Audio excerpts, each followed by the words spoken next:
Bonjour ou bonsoir, selon l'heure à laquelle vous nous regardez. Je suis votre chroniqueur audio et animatrice de podcast à l'ODJ Média, et j'ai le plaisir de vous lire aujourd'hui une chronique signée Salma Laptar.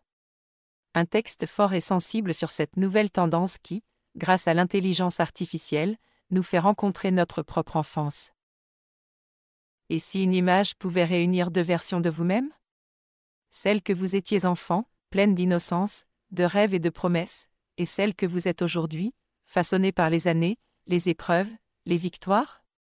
C'est la magie de la nouvelle tendance qui déferle sur les réseaux sociaux depuis quelques semaines, la rencontre virtuelle entre son « moi » d'hier et celui d'aujourd'hui, orchestrée par intelligence artificielle. Le principe est simple, mais le résultat profondément émouvant. Il suffit de soumettre à une IA deux clichés, l'un de vos enfants, l'autre adulte, et en quelques instants, l'algorithme crée une image où ces deux âges de la vie se croisent, se regardent, parfois même se prennent dans les bras.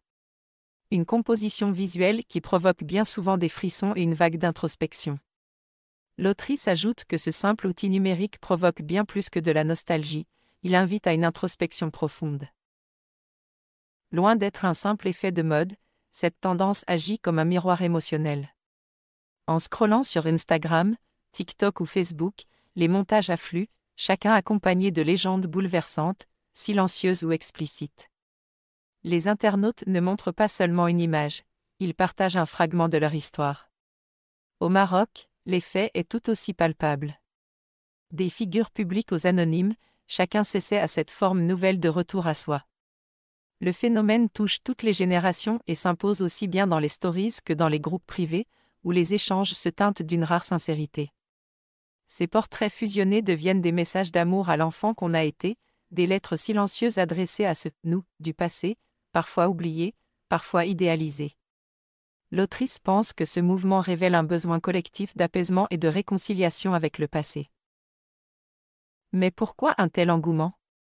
Parce que cette tendance touche un point universel, la mémoire de soi. Elle offre un espace où l'on peut faire le point, mesurer le chemin parcouru, et surtout, se réconcilier avec son histoire. Ce n'est plus seulement une question d'esthétique ou de nostalgie. C'est un acte presque thérapeutique. Voir son « mini-nous » à côté de l'adulte qu'on est devenu, c'est souvent se demander « qu'aurait-il pensé ? Est-ce que j'ai tenu mes promesses ?» Dans une époque marquée par la vitesse, les injonctions à la performance et l'oubli du passé, cette micro-tendance propose une pause, un souffle. Elle redonne de la valeur aux souvenirs, et nous rappelle qu'il n'est jamais trop tard pour prendre soin de l'enfant en soi. L'autrice souligne combien cette tendance va à contre-courant des logiques dominantes de performance. Finalement, ces montages ne sont pas de simples produits numériques.